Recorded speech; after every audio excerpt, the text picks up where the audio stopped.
Dan untuk mengetahui informasi terkini terkait penerapan ganjil genap bagi pengendara roda 4 di DKI Jakarta, kita bergabung dengan reporter Rian Dwiki dan juru kamera Rio Cornelianto dari Bundaran Hotel Indonesia, Jakarta Pusat. Rian, untuk kawasan sendiri ini mana saja yang diberlakukan ganjil genap besok, lalu apa sanksi bagi para pelanggar?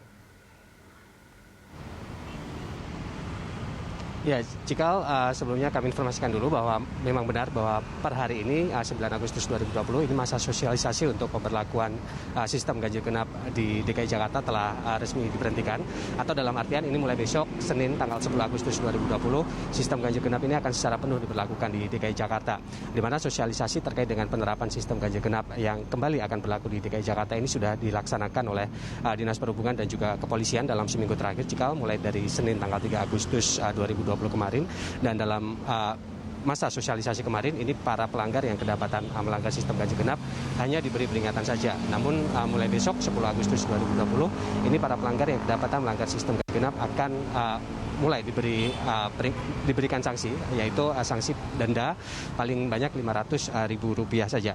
Dan dasar hukum terkait dengan masih sama dengan dasar hukum dari peraturan ganjil genap terkait dengan ganjil genap yang diberlakukan sebelumnya atau sebelum ada pandemi COVID-19, yaitu Peraturan Gubernur Nomor 88 Tahun 2019 tentang pembatasan lalu lintas dengan sistem ganjil genap, di mana sistem ganjil genap ini setiap minggunya hanya berlaku mulai dari hari Senin hingga hari Jumat, mulai pukul 6.00 hingga pukul 10.00 waktu Indonesia Barat, dan juga pukul 16.00 hingga pukul 21.00 waktu Indonesia Barat, Cikal. Dan sistem ganjil genap ini hanya akan mengenai atau berlaku untuk kendaraan roda 4 saja, Cikal.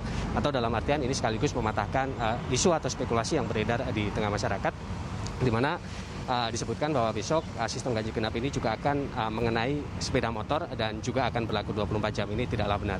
Adapun, Cikal, ini 25 ruas jalan yang memberlakukan sistem ganjil genap di DKI Jakarta, yaitu yang pertama adalah Jalan Medan Merdeka Barat, kemudian yang kedua ada Jalan MH Tamrin, yang ketiga adalah Jalan Jenderal Sudirman, yang keempat Jalan Jenderal S. Parman mulai dari simpang Jalan Tomang Raya sampai Jalan Gatot Subroto, yang kelima Jalan MT Haryono, kemudian yang ketujuh Jalan HR Rasuna Said, yang kedelapan Jalan DI Panjaitan, kemudian yang kesembilan ada Jalan Jenderal Ahmad Yani mulai dari simpang Jalan Bekasi Timur Raya sampai dengan simpang Jalan Perintis Kemerdekaan, kemudian yang 10 Jalan Pintu Besar Selatan, Jalan Gajah Mada, Jalan Hayam Wuruk, Jalan Majapahit, Jalan Sisingamangaraja, Jalan Panglima Polim, Jalan Fatmawati mulai dari simpang Jalan Ketimun 1 sampai dengan simpang Jalan TB Simatupang. Yang ke-17 ada Jalan Suryo Pranoto, Jalan Balikpapan, Jalan Kiai Caringin, Jalan Tomang Raya, Muka, Jalan Salimba Raya sisi barat dan Jalan Salimba Raya sisi timur, mulai dari simpang Jalan Paseban Raya sampai dengan simpang Jalan Diponegoro 23, Jalan Stasiun Senen, dan Jalan Gunung Sahari, Cikal.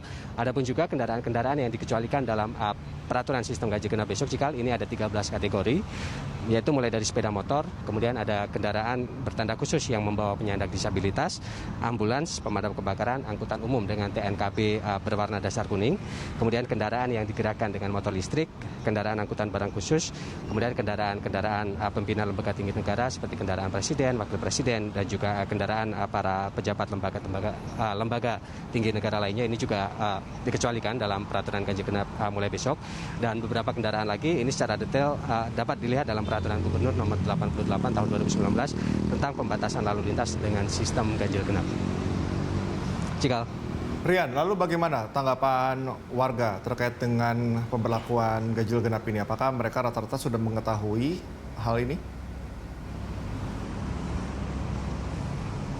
Ya, Cikal, tadi sebelum melaporkan kepada Anda, kami sempat mewawancarai beberapa warga yang sedang berada di kawasan Bundaran HI ini, dan berikut ini, Cikal, langsung saja kami akan tampilkan kepada Anda dan juga pemirsa terkait dengan tanggapan warga terkait dengan aturan ganjil genap yang mulai akan diberlakukan besok. Saya sebagai masyarakat sih kurang setuju. Kenapa? Soalnya pertama kan diaktifinnya lagi ganjil genap kan sebenarnya tujuannya kan untuk mengurai orang nggak ada di jalan. Terus kedua juga ngalihin biar orang naik kendaraan umum kan. Nah, menurut saya justru itu takutnya ada klaster baru di kendaraan umum tadi. Kan kita kan justru ngurangin itu kan.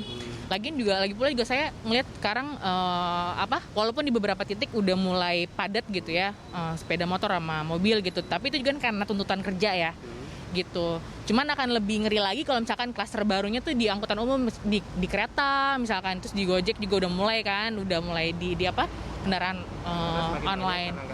Sebenarnya sih saya nggak setuju ya, karena apa ya? Jadi kayaknya orang-orang itu kayak harus di rumah gitu. Sementara kan kita sekarang itu udah new normal gitu. Jadi lebih baik seperti biasa aja gitu. Ganjil genap ya kalau memang diberlakuin ya sepertinya kayak kurang maksimal gitu loh. Kurang begitu bagus lah menurut saya. Nggak begitu setuju sih, karena banyak kesulitan juga ya kalau misalkan ada ganjil genap tuh. Kalau misalkan kita mau pergi nih ngelewatin ke tempat yang ganjil genap, posisi plat motor atau plat mobil itu genap di tanggal yang ganjil gitu. Jadi kan agak sulit juga sih gitu kan.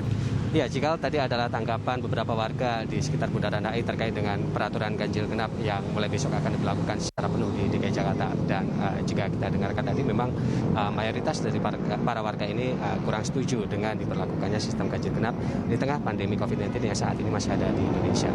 Dan sementara demikian yang dapat kami laporkan, Cikal, kembali kepada Anda di studio. Ya, dari tanggapan warga ini kebanyakan tidak setuju ya tadi rata-rata, tetapi tadi warga yang bernama Ariza justru setuju dengan kebijakan ini ya. Kita lihat aja nanti bagaimana pemberlakuannya, apakah efektif untuk mengurangi pergerakan orang di DKI Jakarta. Terima kasih Rian atas laporan Anda. Selamat bertugas kembali.